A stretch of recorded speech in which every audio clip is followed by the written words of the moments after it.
Cordeiro de Deus, que tira o pecado do mundo. Ele apresenta o Cordeiro. E o Cordeiro em Israel é para sacrifício, é para abate, é para a morte, é para derramar-se o sangue do Cordeiro. Cordeiro não se movimenta, Cordeiro fica quieto, Cordeiro fica parado. Cordeiro é consagrado, é levado ao templo para a morte mesmo, para abatimento. E é esse Cordeiro que esse Cordeiro que João apresenta, ele diz, aí está o Cordeiro de Deus, ou seja, aí está o sacrifício de Deus. Aí está aquele que veio como oferta de Deus. Não é o Deus que veio para livrar o povo, mas o Deus que está apresentando um sacrifício, uma oferta. Deus tira um cordeiro do céu e diz aqui está o meu cordeiro. O princípio do cordeiro. Para quem é o cordeiro? Porque Jesus é o cordeiro. Para que Jesus veio como cordeiro? Porque todo tipo de libertação tinha que haver um valor, ou seja, um sacrifício a ser pago. E eu e você éramos filhos de Deus em Adão, constituídos em Adão, no Éden. Fomos feitos criaturas suas limpas, purificadas, santificadas. E a Bíblia diz que lá no Éden, Adão, que foi feito da tricotomia humana, corpo, alma e espírito. Você tem corpo, você tem alma e você tem espírito. O corpo é essa matéria física, que cada um é de uma cor, de um modelo, uns mais redondo, outro menos redondo, um mais alto, outro mais baixo, forte, fraco, enfim, são várias características. Isso é corpo, isso que você tem é corpo.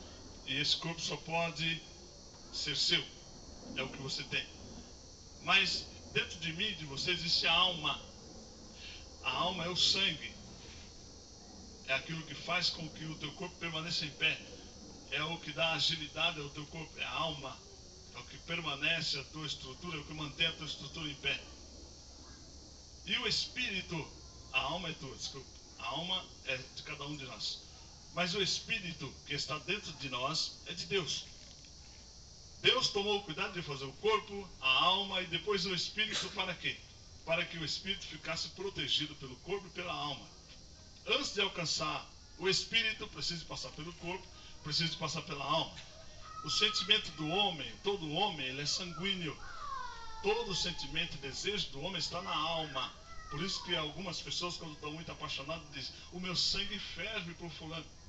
E a pessoa, quando sente vontade de comer alguma coisa, a boca enche d'água, porque é a alma. É o desejo da alma que aguça o corpo. É a alma que fica aguçada e empurra o corpo para a direção daquilo que você deseja. Mas o espírito que está dentro do homem é de Deus.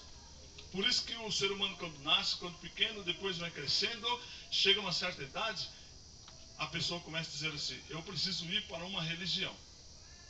E aí talvez os irmãos vão ficar agora espantados, mas todo caminho leva o homem a Deus. Todo qualquer caminho leva o homem a Deus. Qualquer caminho.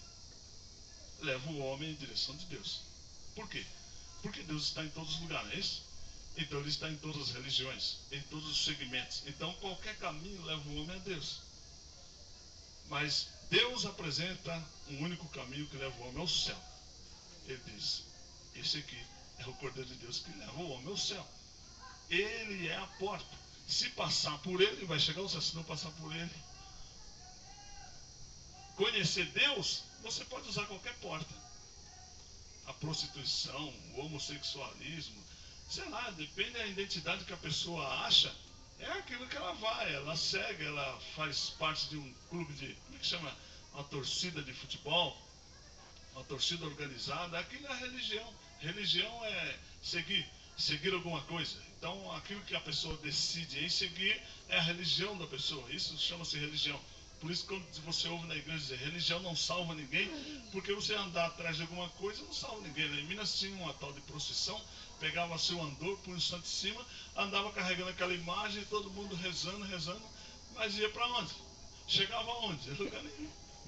Mas Deus estava naquela procissão, Deus estava dentro da igreja católica, Deus estava no centro espírita, Deus estava no centro de macumba, e ainda está lá, Deus está na casa de prostituição, Deus está no lesbianismo, ele está onde está todas as pessoas, porque todas as pessoas são dele. Mas o diabo tentou roubar o homem lá no Éden. Deformou aquilo que Deus fez perfeito. Como ele fez isso? Ele entrou pela alma do homem. Eva, quando viu o fruto, ela viu com os olhos do corpo.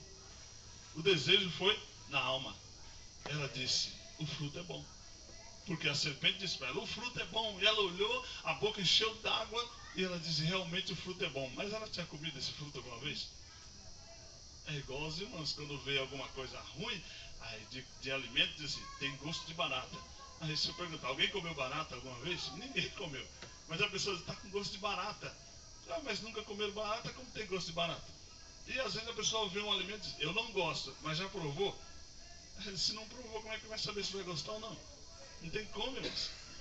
E Eva não tinha comido o fruto, e a serpente disse, o fruto é bom. E ela olhou e disse, realmente o fruto é bom, e desejou. E quando ela tomou para si, ela usou o corpo, a matéria física, pegou o fruto, pôs na boca.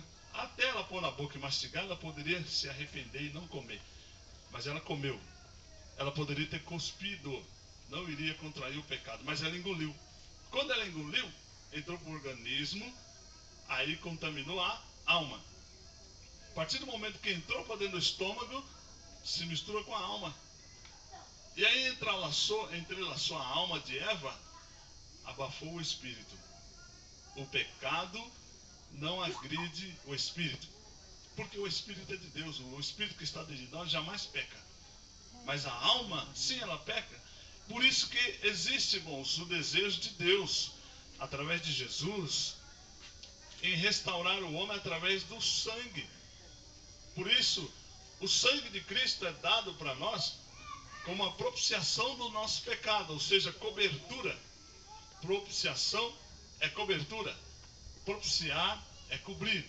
A tampa do propiciatório, ou seja, a tampa da arca, é a cobertura da arca, ou a tampa daquele caixote que é a arca onde está, onde contém a tábua dos 10 mandamentos, a vara de Arão e o maná do deserto. Então, quando diz assim, o sangue de Jesus, não que isso aqui vai resolver o problema, não resolve. Mas isso aqui, irmãos, é aquilo que vai tratar a nossa alma. Então, por isso existe uma diferença. O apóstolo Paulo declarou o seguinte: alguns comem a ceia, porque não sabem o que estão fazendo. E outros tomam a ceia. O que sabe o que está fazendo, o que tem consciência, ele toma a ceia. O que não sabe, ele come. Ele diz, eu fui para a igreja, eu comi um pedaço de pão e tomei o suco de uva. Algumas igrejas é vinho com álcool, e ele diz, tomei o vinho e pronto.